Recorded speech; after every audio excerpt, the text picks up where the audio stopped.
Thank you very much, Kit, and thank you everyone for coming.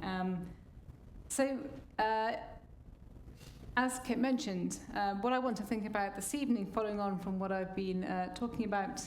Hold on, this is not okay. It's flashing blue. I don't know if it needs a new battery. Get that sorted. Yes, perfect. Thank you very much. Brilliant. So I've been thinking about things that kind of bring communities together, or the ways in which Mennonites express belonging across distance and space. But tonight I want to finish, I want to think about some of those ideas of contestation and conflict. One of the questions that came last night was about how we think about the differences between ethnic, spiritual, cultural Mennonites, what happens when a community does decide to leave and when those kind of differences appear. So it fits very well with some of those themes that were already coming out in the questions last night. There's, of course, at every moment of leaving, every moment of migration, there's a decision to be made. And what happens with communities when they split, and what types of questions are being provoked which cause arguments, conflicts, both within and beyond a Mennonite community. So the Harder family had hoped they'd found somewhere to call home, but 40 years after arriving in Canada in the 1870s, they were on the move again. This time they went down to South America, to the heat and dust of Mexico, to settle at the Rosenfeld colony in Cuauhtémoc, Chihuahua.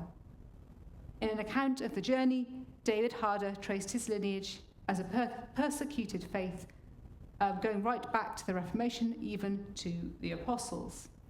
After persecution in Germany and Russia, being forced to serve in the military for a time, Canada had offered them the freedom to live as they wished. They had their own schools and education. Harder stated simply, the language is German, the teaching book is the Bible. Schools were needed to keep children free from the world and its demands. For an irregular school, they would have only implanted in them the sense of duty to defend the fatherland in case of war with a natural sword and to give their life. But the war came and things changed. Caught up with anti-German sentiment in the aftermath of conflict, no longer could the community have their own schools. It wasn't just a question of education, but integral to the whole fight.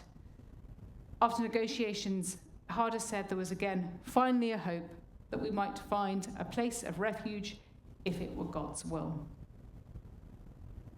So this is a question of how the Mennonite idea of home for this community, for the Harder family, embodied in community and its disciplines and traditions, sat apart slightly from the world, but was also born out of conflict, rubbing up the contestations with that world. Mennonites had to contain and contend with designations of identity and community that were, of course, shaped by the world around them. So the nature of home was, of course, never straightforward. And so while in the first lecture I talked of what often kept people together, drew them to a place, kept memories and families together, here it's more about things that might have drawn people apart or made them move. It asks us to think about what makes us feel at home, what makes us feel like we don't belong, and how community draws its lines of inclusion and exclusion, and what those dynamics and tensions tell us. So this is very much thinking about how belonging and home is not just born out of the staying put or the bonds that bring us together, but the jostling, the arguments, the frictions. Of course, Mennonite communities had always disagreed on what the rules and the boundaries of proper order were. So going back to a document that I talked about yesterday, Simeon Lane's diary, recording the community, the Danzig congregations in the 18th century. So Simeon Lane notes in 1754 a few problems with discipline in the community. He records that on the 20th of October, his brother Friedrich was called before the congregation, and that was for living a disorderly life, and he was to be expelled from the church. Simeon records this small incident with only a few lines, but there's a sense in the way he talks about it that he's revealing the lived experience and his kind of reflection on this of his brother being expelled from the church. Discipline and order, of course, mattered. The codes of behaviour that shaped this Mennonite community were crucial to the sense of belonging, creating a church based in scriptural principles and slightly apart from the world around them. But these ideas of belonging and the hierarchies and disciplines that came with them were expressed in complex ways, and a sense of the wider community of faith existing alongside the family ties, like the fraternal bonds between these men, and then also the world around them. So we don't get much sense of Lane's reflection, if he feels any emotion. There's no necessarily obvious sadness that his brother has gone, perhaps the shame in the silence, or maybe there's a hope that he's going to be readmitted or convert to a better path. And possibly there is a suggestion that his brother was readmitted into the community. All we learn is that he died in 1760. So as brief as this record is in Lane's record, I think it reveals an important dimension about the lived experience of Mennonite faith in early modern Poland in the Vistula Delta, and the way in which the community was living through the bonds of a community of faith that defined itself by difference and separation, in some senses, from society and that world around them. While their religious beliefs were unusual or unacceptable to many, worshipping in their own way, not swearing oaths, of course, living in their own communities, holding services in their own buildings and in their own settlements. Interactions with the outside world, but even so, a sense of a distinction that was important. But it's not just that sense of cutting yourself off or separating from the world around you, but the way in which those bonds of behaviour shape the community internally, and what happens as we see when there's disagreement about what is acceptable behaviour. The practice of shaming, the ban and shunning were key structures in Mennonite communities in the Vistula Delta. Misdemeanours or lack of discipline could result in punishment or expulsion from the community, and the ban was included in the key articles of faith listed by an 18th century commentary on the Vistula Delta Mennonites by Abraham Hartwich. So this was then about constructing a sense of belonging through rules, codes, although the harshness with which congregations should apply the ban was contentious. There are disagreements about exactly how it would work. And transgressions wouldn't necessarily result in expulsion fully. Lapses in discipline would involve repentance and contrition, even if they didn't result in the full ban. And the work of Troy Osborne has shown this, how the kind of ban would work in practice. There's the greater ban and the lesser ban. The greater ban meaning excommunication, but more common was the lesser ban, whereby an individual retained membership in the congregation but would not be allowed to partake in communion. So what types of behaviour led to the ban? What kind of conflicts are we talking about? What is it that is shaping these rules of behaviour? Individual and communal matters and a range of issues appear on the pages of the Lane Diary and give us a sense of these contested ideas of belonging. Sometimes we don't know exactly what's caused the issue, but just get information that a member has been expelled. Where we do see what the issue is, concerns often broadly follow some of the same issues again and again. And again, Troy Osborne has done a lot of work thinking about some of these issues. He talks about the bottle, the dagger, and the ring, drink, violence, and sexual propriety being the key things which cause issues of discipline. And we do see these, although there are others which are less clear, less obvious. So drunkenness is fairly common as a concern for the community. Men and women were both guilty of this. The wife of Daniel Spence was excluded in 1763. In a rather distressing entry, we learn on the 20th of March, 1765, that Cornelius Jansen was expelled, but he was so drunk before his hearing with the brothers he didn't know what he was saying. Separated from the congregation, he died the same day. Drunkenness led people to do other things. The same year that Friedrich Lane was expelled from the community, on the 27th of January, Jacob Epp was summoned before the Brotherhood. He'd been so drunk he'd fallen off a wagon, and so this confirms the fear that the bottle, drink, was a kind of a mother sin which would lead to other things and other forms of disorderly behaviour and even violence. And violence, too, is something that appears pretty regularly. But those who chose to go and fight and so were expelled, so serving in the military, but also interpersonal violence, which we see. For example, Abraham Brun put about a rumour in 1725 that Peter Brun's incest between the son and the daughter had happened in the family. They quarrelled, he calls them a rogue and hypocrite, and they threatened violence. In February 1726, Hans Claassen faced exclusion for a sexual impropriety. It's called the shameful sin of Wiklingen, effeminacy, perhaps a reference to his sexual preferences. 1752, we get a record for sexual assault. We see these instances of the shape of the community and the codes of behaviour, and we also see readmittance. So in 1763, Antonio Kuenhoven was excluded for adultery with a Russian officer. So we see the external world, of course, here impinging on the community, shaping people's decisions, and that causing conflict about what it means to belong, about what types of behaviour who you associate with. And she is actually readmitted a month later. We also see things about living extravagantly. So the types of ways in which it's not just about what we might think of as the violence and sexual propriety, but also what are the acceptable ways to behave. And again, the sense of how belonging is expressed in not just what you believe, what you do, but how you dress and what you choose to take on in the outside world. So the Danzig ministers are particularly worried in Lane's record about the congregation in Königsberg.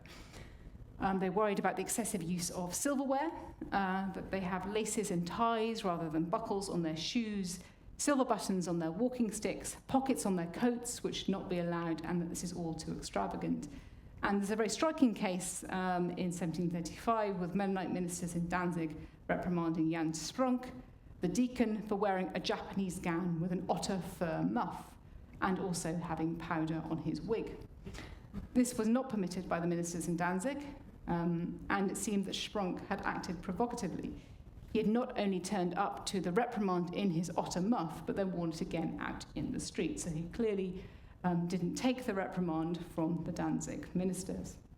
And in the end, they didn't force him to stop wearing the fur, but the unrepentant man, so they said, was to be coaxed into better behaviour with persuasive words. So we get all these indications of the jostling, the tensions, the ways in which the sense of the community's identity and belonging is born out of all these interactions of what is acceptable and what is not. Mennonites, of course, never lived in a vacuum, even when they sought to separate themselves. And these types of discussions are shaping Mennonite ideas of belonging, what that meant, and where they settle. So we have this internal conflict, the discussions between members of communities. And there's always that dynamic between the internal and the external. What accommodations to make or not to make? And these external forces which are also shaping Mennonite identities. And I think thinking about those decisions and how these forces work, particularly at the point of moving and migration, is a really interesting one. So what types of accommodations are being moved when a Mennonite community is searching out a new home, a new place to settle, and what that looks like. So we see this clearly, the way in which it forces or asks Mennonite communities when they're trying to decide what to do at the point of movement, ask them to engage with different ideas of belonging, different notions of what it means to live within a community and live within a community that is affected by the outside world. So this is from a set of documents which I mentioned earlier today in the lecture, which are in the archives in Kew, and they deal with Mennonites in Mexico seeking to return to Canada. So 8,000 Mennonites had left Manitoba and Saskatchewan to head to northern Mexico in the early 1920s. And as I mentioned at the beginning, the demands placed on these communities by the Canadian authorities, and settling for a new life in Mexico. But in the 1930s, dissatisfaction set in. The threat of similar restrictions on schooling and Mennonite ways of life from the Mexican authorities, as well as increasing violence and conflict with indigenous Mexican communities, prompted restlessness and thoughts of migration. So you see in the records, it is to do with that question of the demands being placed upon them, of being allowed to worship in the way that they want, to live their lives in the way that they want. But there's also the question of how Mennonite communities are interacting with the people already there. I'm going to return to that a little bit later in the lecture, but it's also a question that came up last night. To what extent does the search for a home somewhere else impact on the people who are already there, possibly displace and upset the rhythm? So how can one community's search for home perhaps impact the home of those who are already there? And so these documents in the archives in Kew are dealing with this negotiation of trying to return to Canada because they don't want to be in Mexico. So some are talking of this return. There's also the possibility of communities going to Australia in discussion with the British Consul General, Joseph Pike.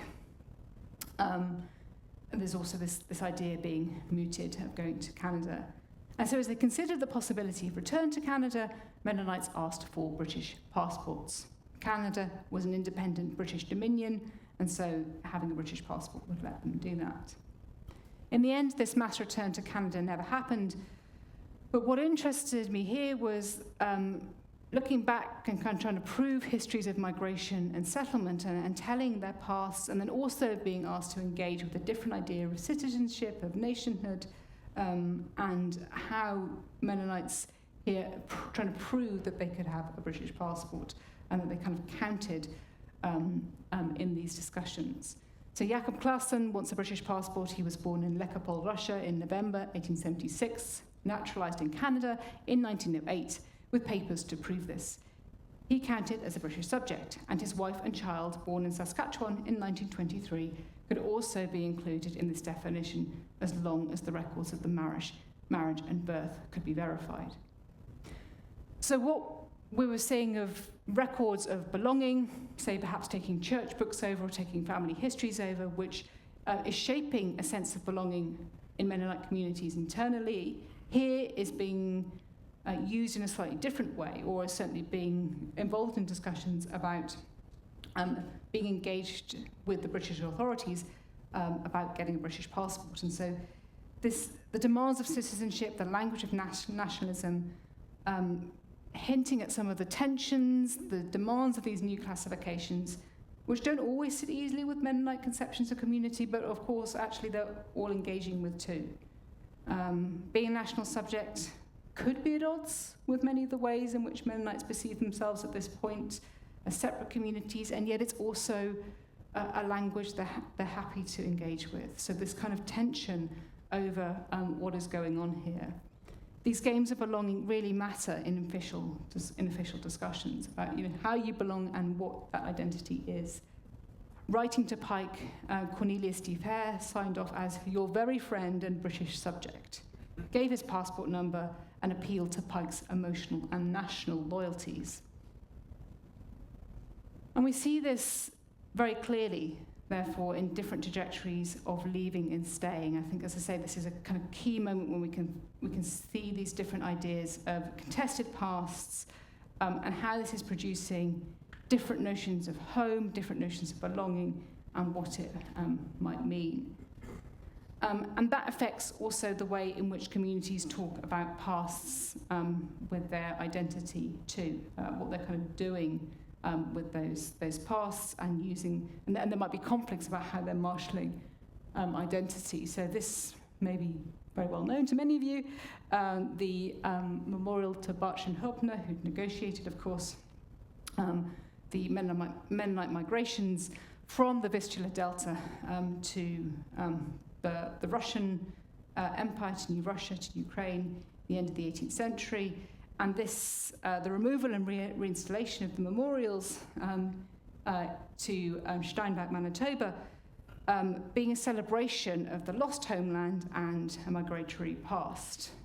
But as the work of James Urry has shown, this is also a kind of complicated story of which particular moment of a past is being celebrated, whose past is being told. The division with Canadian Mennonites, crudely speaking, between the Canadier and the Russlander, those who arrived in the 1870s, the Russlander, the second wave of Mennonite immigrants in the 1920s, who'd been part of the wealthy, influential Mennonite communities up until the Russian Revolution. So when this Bartsch's memorial stone arrived in 1969, and Huppner's complete with his gravestone, his headstone arrived in 1973 and were put in the Mennonite Heritage Village outside Steinbach, so after the Second World War. And there's a common ancestry here, of course, of thinking of everyone coming from the Russian lands, but this memorial seems to have more significance for the Russlander, or a special significance. It provides a link with their role in the development of Russian society, and after the prosperous post-war years, their own contribution to Canada's growth, this is quoting James Urry, and prosperity since the 1920s. So this is seen in slightly different ways for different communities within Canadian Mennonites. So tension, and that tension being clear, or at least different pasts evolving from different trajectories of migration, so how they're thinking about celebrating that past.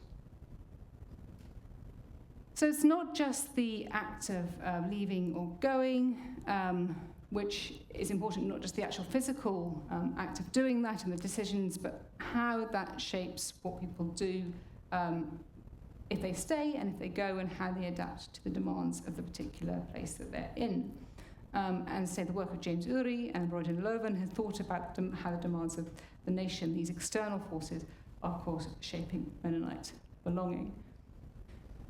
And we can see this, so a community that, unlike those who'd migrated across to Canada, communities that decided to stay. What happened to their notion of home and belonging if they didn't leave? So Mennonites who didn't leave the Vistula Delta, didn't go to Ukraine, didn't leave when these demands were put upon them to serve in the military or to swear oaths or to do some of the things which would have felt unacceptable to other communities. So this is the school class book of a boy called Neufeld. He writes out grammar exercises in his notebook for class. He writes history essays, scrawls out his timetable on the back, Latin on Mondays, history and geography on Wednesdays, music on Thursdays. And on the face of it, there's nothing unusual about this, except this is a little boy doing his schoolwork in Danzig over the winter of 1939 to 1940 in a city that had just come under Nazi occupation during the invasion that precipitated World War II. So the Neufeld boy got on with his schoolwork, but the subject of his essays betrayed the influence of a regime that saw Danzig as part of the former Prussian Empire, as a possession that had been stolen off Germany in negotiations following World War I. In the eyes of Hitler and other nationalists, the newly restored Poland was abomination, and these lands could not belong to the subhumans who were Slavs and Poles. So the little boy was echoing the propaganda of the new German rule.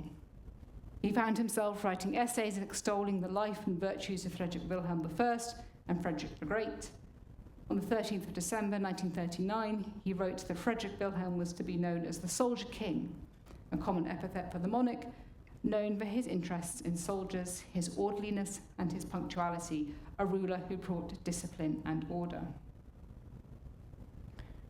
Neufeld was the son of Mennonite parents who had decided against leaving Prussia. Not all took up the opportunity, as I said, to settle the lands offered by Catherine the Great and the later Tsars, but decided to make their peace with the Prussian regime and make their home here. For families like the Neufelds, it was the put of the place they had lived for generations, perhaps, that made them feel at ease at home.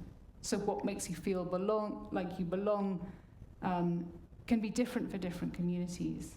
And it seems, though, that here David Harder, who we talked about at the very beginning, his concerns in Canada were being borne out by this example of a little boy being taught what it meant to serve a nation. So very different answers to similar questions. He was being taught about the glory here of fighting in defence. Mennonites in the Vistula Delta occupied a slightly ambiguous position, not just in terms of their faith, but in relation to the notion of the nation-state and its demands, those who stayed. Over a period of 100 years, in the lead up to the First World War, the Prussian state put increasing pressure on Mennonites, and the military conscription that was demanded of all adult male citizens, and their freedoms that were under threat were the reason many had chosen to leave, but many also chose to stay and felt that this was their home. And what I find interesting is that every act of movement, every point at which is a decision to be made about what you do as the state changes, as demands changes, it requires an explanation, it requires a point of examination of what it means to belong. You'll often find documents with a description, a rationale about a kind of a looking back and a looking forward. So this is kind of an explanation by Wilhelm Ewart, a Mennonite elder and leader who was born in Thorn in Prussia, 1829, and died not far from here, Hillsborough, Kansas. And he's the younger son of Peter and Maria Ewart. When the West Prussian Mennonites were in danger of losing their principle of non-resistance because of the compromise accepted by most of the West Prussians in 1867, he was active in finding a country which would honour the convictions of being non-resistant. So he was at this point of deciding what to do and where to go, and at this point not to stay, that this could no longer be a home. In 1870, he and Peter Dick visited Russia to investigate settlement possibilities, and that they saw that the same problems were confronting Mennonites there, so that couldn't be a home, and then they directed their attention to America. And one of the delegates who investigated the prairie states and provinces. And so he writes this account which has a kind of history of Mennonites going back to the 16th century. He recaps again some of those kind of key moments of migration and transition, what it means to be a Mennonite, but he also deals with those who choose to stay. He even records a poem from the Mennonites who choose to stay in Prussia. Mennonites using a language of Heimat, of homeland. This is the place that they want to be. And we see this sense of connection developing with the place of the Vistula Delta and a different notion of belonging, very different to that which Ewart had, where he sought home elsewhere. By World War I, Mennonites were fighting for the German army, so the sense of national belonging, the sense of home became entwined with German identity. This is H.G. Manhart's famous publication on the 350-year anniversary of the Mennonite congregation in Danzig, which talks about this and the history of the Mennonite community there and evokes this sense of belonging. He writes that the end of the war could hardly be a celebration, since over half of the male members of the congregation had served in the German army and 28 had died. So as devastating as the partition he thought Danzig was from the German nation, he'd celebrated the process of German unification. He wrote about the great year of 1870, which brought our German fatherland its long-desired unification. And he said this was, for the Danzig Mennonite congregation, the year of complete integration into the new times and into the new laws of the great German nation. So there's a powerful sense here of, in a very different way from Ewart, who is also in this writing a history of Mennonite presence in the Vistula Delta, compared with Manhart's, using the same account of presence in the Vistula Delta and coming to very different conclusions about what that means and where belonging sits.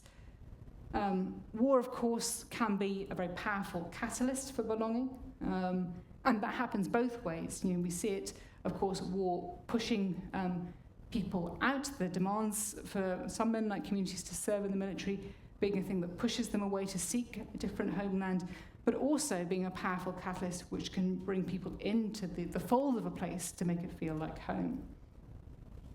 And Manhout felt a sense of loss of Danzig being severed from the German nation. The place was still his home, and he looked forward to playing a role in the free city of Danzig.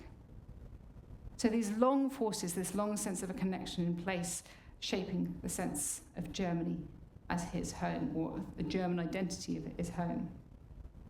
By World War II, as German forces reclaimed the territory they believed had been robbed from them, Mennonites were once more asked to think about what it was that made them belong, to whom they belong, what role they played in these politics of nation and war, and where their home allegiances lay. And answers, again, varied. For some, this was unacceptable. For some, the German invasion was initially at least a welcome return, a sense of homecoming. Heinrich Himmler famously considered Ukrainian Mennonites as the preservers of German blood. And George Rempel's provocative, difficult and disturbing work on the extent of Mennonite entanglement with National Socialism was unpublished as he died before it could get to press. But there's been work by Ben Goosen thinking about this legacy and the way that the German nation became part of Mennonite belonging for some communities. That sense of using a language of fatherland, of homeland, and the connection with this place. And this is also connected, and this comes back to some of the things I talked about at the very beginning.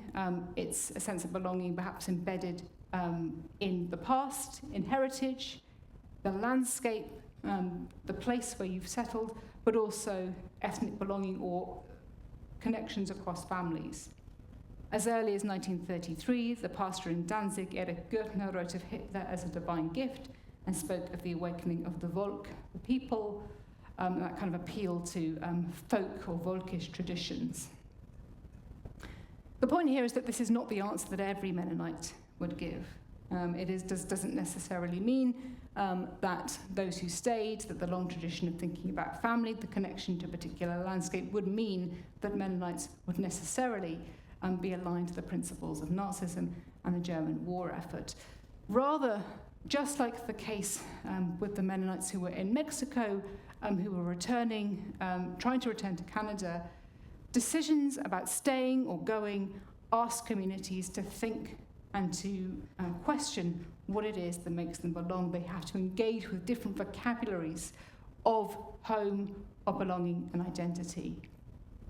And those ideas don't come easily. It's not a simple transition from one to the other. There's a contingent, a very highly contested process about what belonging and homeland means. And you see even beyond Germany and German-speaking areas the use of the idea of Heimat, a kind of particular German word for that sense of, it doesn't really have a good English translation, but that becoming something in this engagement with a new vocabulary of belonging that becomes part of the language of loss, of movement, of migration, the sense of a loss of a homeland. There was even the desire to recreate the German nation elsewhere, or a kind of German Mennonite sense of belonging elsewhere. The Cleaver affair in the Paraguay colony of Fernheim reveals these contested ideas about home and belonging. Fritz Cleaver was a teacher who came over from Germany and initiated what is known as the Volkisch site, with an emphasis on German purity. Again, that kind of emphasis on tracing roots back a long way. And again, to say this is not always, this is not a natural conclusion necessarily of that emphasis on long histories or German identity, but there are possible different paths for how identity is thought about. Home is not one thing, belonging is not one thing, and it's in conversation with these different demands of nations, of states, events, of movement and migration that very varied notions of home and belonging evolve. So then to talk about Mennonite belonging and home is not just to talk about what keeps people together, it's to talk about division and movement, contested and controversial ideas of belonging which are shifting just as people move. And there's one final way, so I've thought perhaps quite a lot about how communities, both internally, debates about what rules, what codes of behaviour, what lines of exclusion and exclusion are drawn, make people belong. We've thought about external pressures, the demands of forces, of wars, of nations, how that is asking people to think in new ways about ideas of belonging. And I guess there's something that I alluded to earlier, thinking about kind of conflict and contest in other ways, and that's that question of the impact on people and places who are already there, the conflict with those when they arrive. We see this with the settlement of the Russian Empire, the desire to bring in German-speaking settlers, not just Mennonites, of course, but to bring in those who represented an ideal of what the Russian Empire wanted, and the way in which that causes conflict with those who are already there. And we will see it, of course, with communities who are coming over, Mennonite communities coming over to North and South America. And again, that's not exclusively Mennonite. We're talking about the engagement here with a broader process of acquisition of land, of colonization, of the erasure of indigenous communities and the impact on the landscape. And there are ways in which the desire, and again, not just with Mennonites, but with communities to reach lands which seem empty, seem perhaps untouched, finding a place to settle away from the demands, the conflict, the troubles of the thing that you've just left.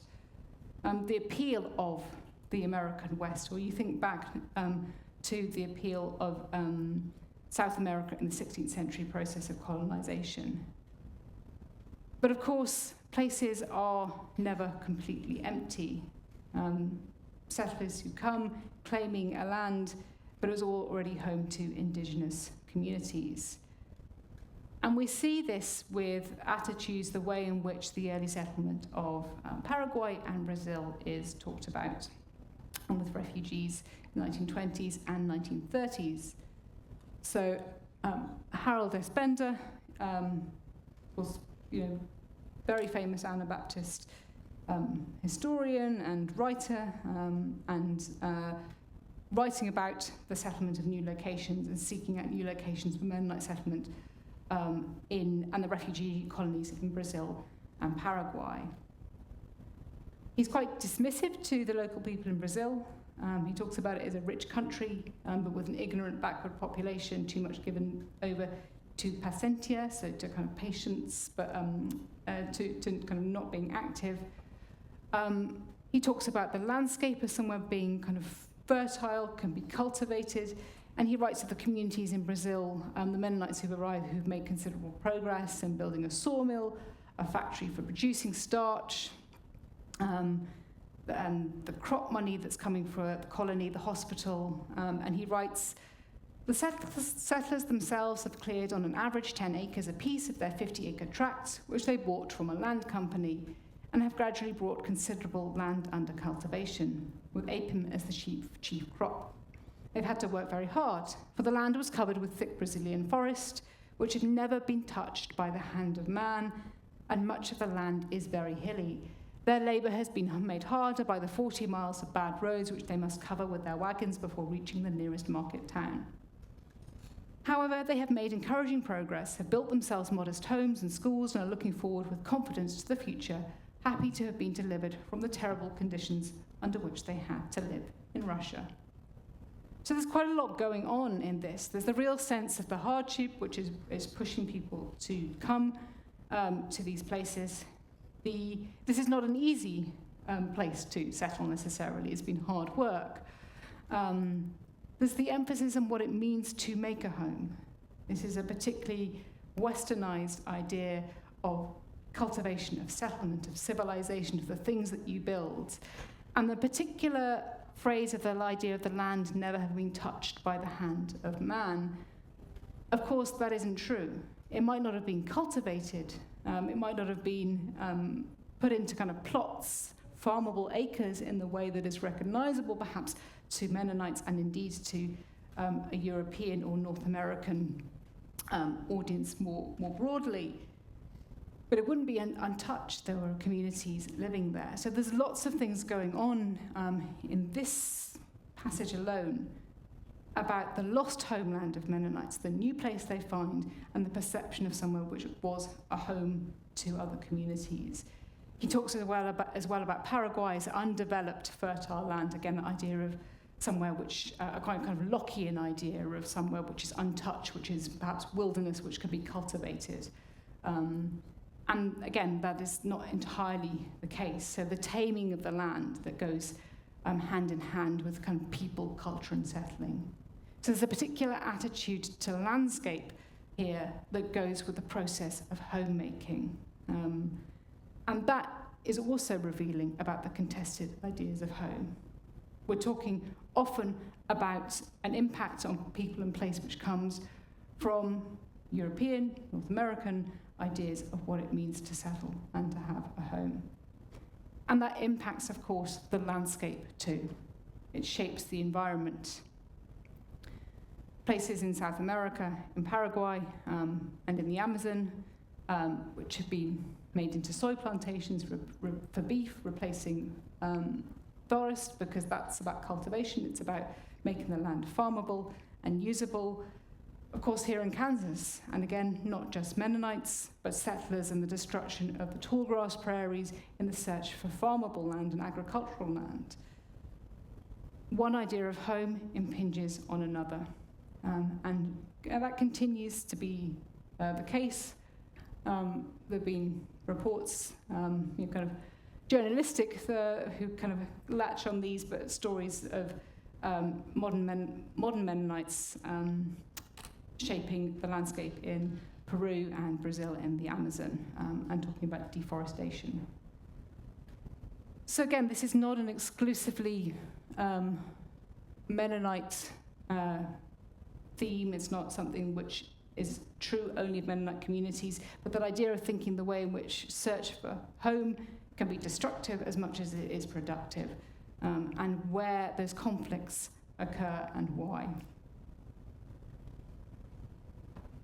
So to finish, what does home really mean? And I can return to the quote that I started with at the very beginning, that home is a place of paradoxes, a place which sits at meeting points of meanings and opposites. There are no monolithic ideas, there is no one answer what makes Mennonite homes across 500 years of migration and movement. It could be, as Roy Loven talks about, the village among the nation. It could be loyalty to a nation. It could be travelling, it could be staying put, and it can be destructive, as I say, as well as productive. But what I do think is useful and is helpful is to think critically about the category of home, critically about the categories of belonging, what makes it, how it's shaped, and how people express it. In a diasporic community, a community which is dispersed and has migrated, this idea of home is belonging, and belonging is enacted and remembered in different ways, in different times. We can think about how individual experiences and the lived reality of home and belonging are interwoven into a larger Mennonite story. And we should and can seek to uncover how smaller local stories of belonging home are fitting into bigger global and translocal contexts across 500 years of Mennonite history. Thank you.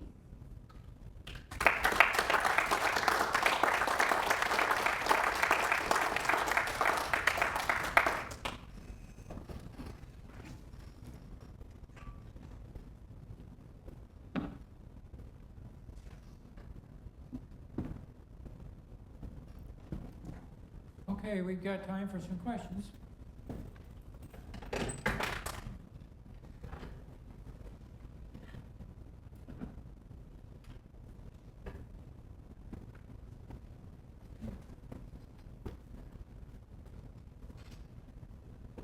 Hi, my name is Russ Schmidt. I'm Hello. from Gossel originally and now living in San Francisco. Mm-hmm. And I want to thank you for mentioning the native population here in Kansas, that we took the land because it was empty. And yes, the history I learned from Alexanderville, my home church, which is a kind of an iconic congregation because of its history. the stories I learned were, yes, the military exemption was taken away from us in Russia, and they found this perfect farmland, and it was empty land, so, you know, we prospered, and it wasn't until I was, you know, out of college till I ever heard that, oh yeah, there were Native Americans here. Yeah. What happened to them? Oh yeah, they were massacred. Buffalo were, you know, slaughtered.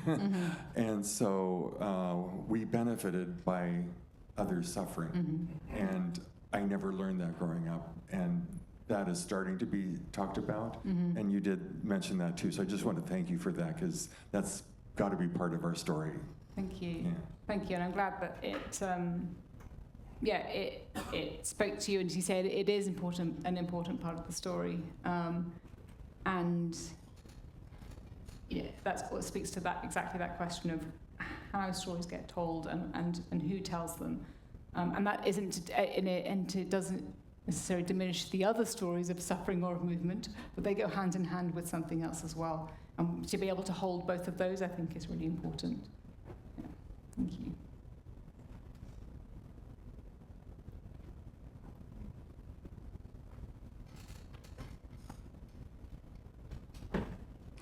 I'm a token Mennonite from Paraguay. I came 60 years ago from Paraguay to Bethel College. I found out much later that the Paraguayan government invited Mennonites directly from the Ukraine to come to Paraguay, about 3,000 of them. We already knew that there were conservative Mennonites from Canada, also in Paraguay, who had come there 3 years earlier. What we found out later on is that 2 American oil companies were fighting for rights to drill oil in the Chaco. On the Bolivian side, the American oil companies riled up the government to fight the Paraguayans. On the Paraguayan side, there was an oil company who riled up the Paraguayan government to fight the Bolivians. The Mennonites had just left wartime Europe. And here, within 3 years, arriving in the Chaco, there was war again. Bolivia against Paraguay for oil rights. Just an amazing process. Yeah. Thank you. And yeah, hearing that, and again, those kind of questions of somewhere that also might look like it's going to be free of conflict, and then conflict arises again, and those bigger forces of kind of state actors fight for resources, and the way in which the stories of communities are fitting into those. So it's really interesting to hear that, that experience of it doesn't just end when you go somewhere else, the conflict for new reasons appearing. Thank you.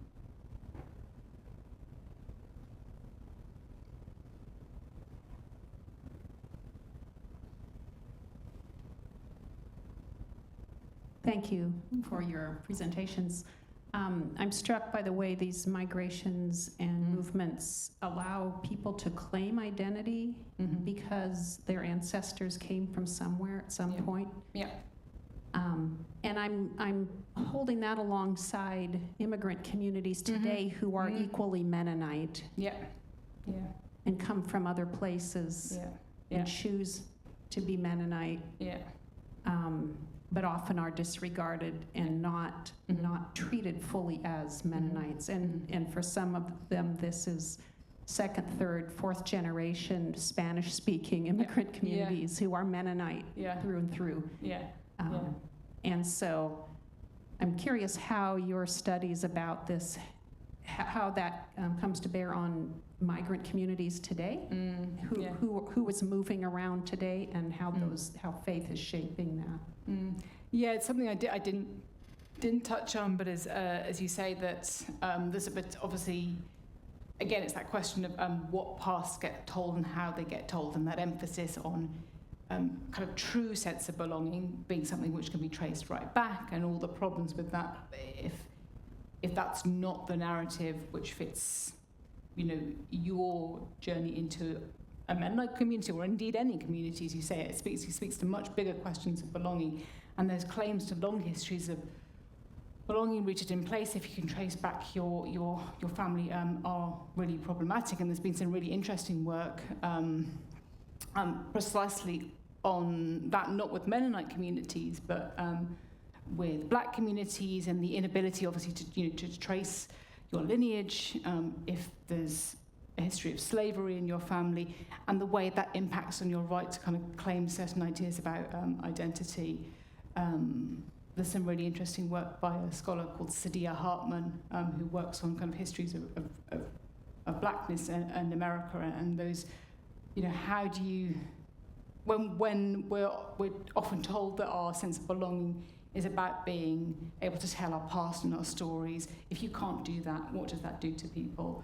And she's trying to kind of give voice to some of those stories which would have been lost because of the record. So it's a really, it's a very fraught question, a very difficult question. And yes, those long histories can be just as problematic as they feel positive for some people. And I think being aware of that is really important.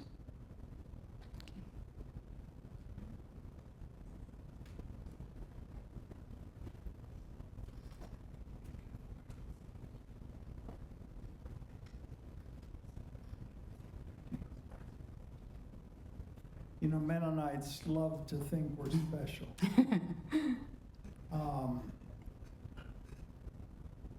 And I'm just wondering, this is sort of an unfair question, because you investigated the Mennonite diaspora, you didn't investigate the Catholic or the Russian Catholics, German Russian Catholics who settled in Hayes.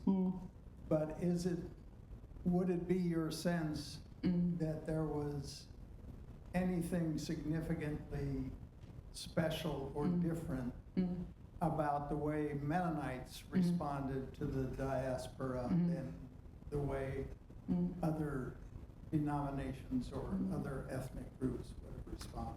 It's an excellent question, and yes, it's not, I haven't studied all those groups, but it is something I've thought about, and it sometimes comes up, what's specifically Mennonite about this experience, and I think it does mirror a lot of other experiences. There will be things, as I said, which I'm talking about, which you probably you do find across other diasporic communities.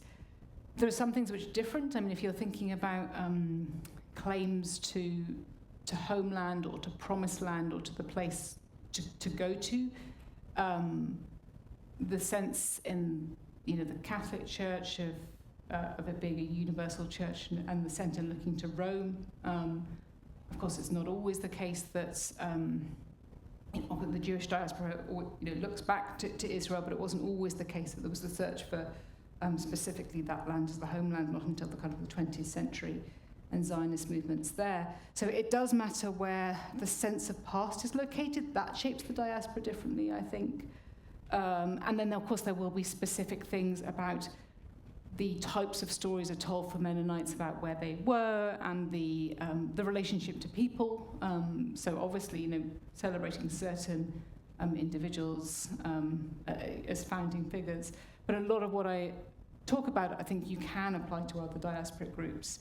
And where it's interesting is why then, is it faith? Is it as simple as the faith that is therefore the thing that makes people feel different? Is it the histories that are being told about the place, and where do those differences come in and how are they shaped? But there's a lot that can be said which parallels other communities and other people's diasporic experiences. So it's a really good question. Thank you.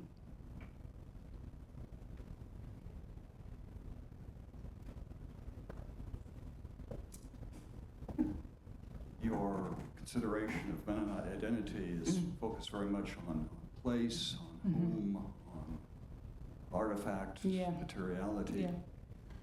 A couple decades ago, Stuart Murray had a book, The Naked Anabaptist, in which he tried to strip away all of that.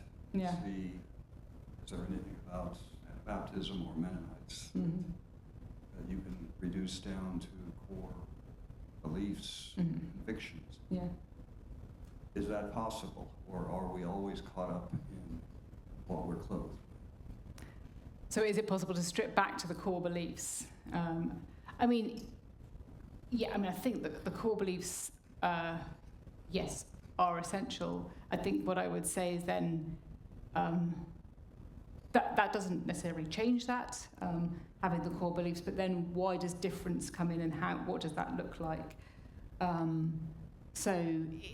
The things I've talked about are not the only things which will give a sense of belonging. And in other bits of work, I've talked more about ritual, about belief, theology, all those things which of course are also essential. But I think if you want to look at how, even if you're talking about core beliefs, how are those sustained over 500 years? How are they moved? Are they transplanted? How are they, even if they are core beliefs, how do they manifest in different different cultures and different groups of Mennonite communities? So I think you can look at both. I wouldn't strip away all of what I've talked about entirely, but I think maintaining that sense of core belief is also really important. But it comes back to the question about diaspora, about what makes something specifically Mennonite, and how those ideas are interacting between kind of faith and theology, culture, materiality, and the less obviously spiritual elements of belonging. So yeah, thank you. My question is is it push or is it pull when people migrate? I know we hear the story of Catherine the Great opening up South Russia, Ukraine for settlement, and people were ready to move there because the Vistula Delta was overcrowded, or people didn't have land, so people went. Yeah. But similarly, my grandfather was born along the Volga River in East Russia.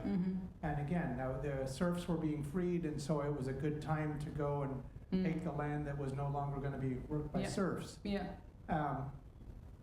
I also have what we call Old Mennonite, so Swiss Mennonite background. And so William Penn did a tour among Swiss Mennonites, inviting people to Pennsylvania.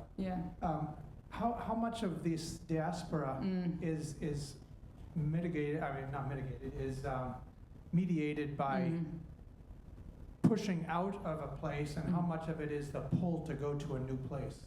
And how did that affect identity? Yeah, I think it shifts over time, but you're right. I mean, a lot of it is there's a lot of advertising going on for the new areas. I mean, William Penn's a really good example. Kind of drawing up these maps with these descriptions of, Pennsylvania filled with, birds you can hunt, and every river is full of fish, and it's this kind of painting it as this paradise type place. And I think there is a lot of pull in that. I think there's a lot of a sense of the dynamics of diasporic movements are always an interaction of those two forces of push and pull, but I think there is that sense of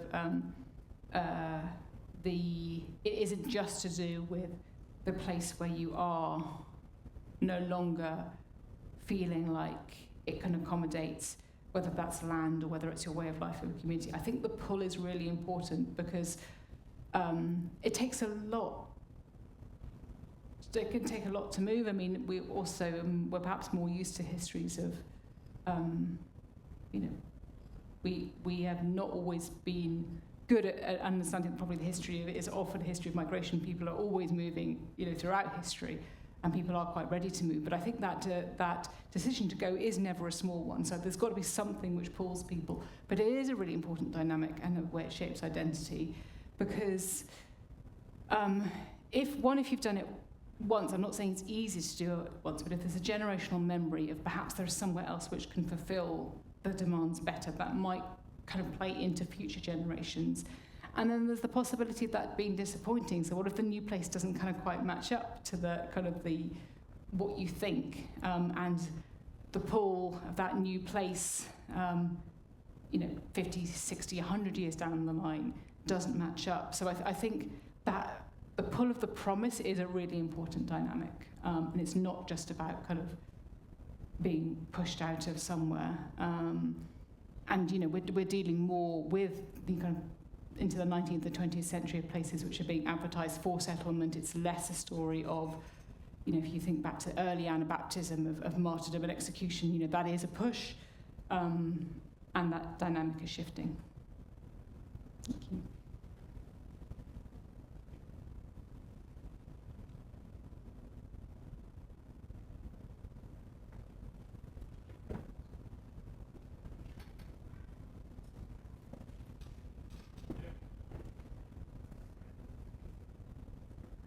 Okay, well, a couple quick announcements before we wrap up. First, don't leave without a cookie. We have a reception outside, and you're all invited. Second, I invite you all to the 2026 Menno Simons Lecture Series next year. Gerald Mast will be here. For now, please join me in thanking once again Dr. Cat Hill for joining us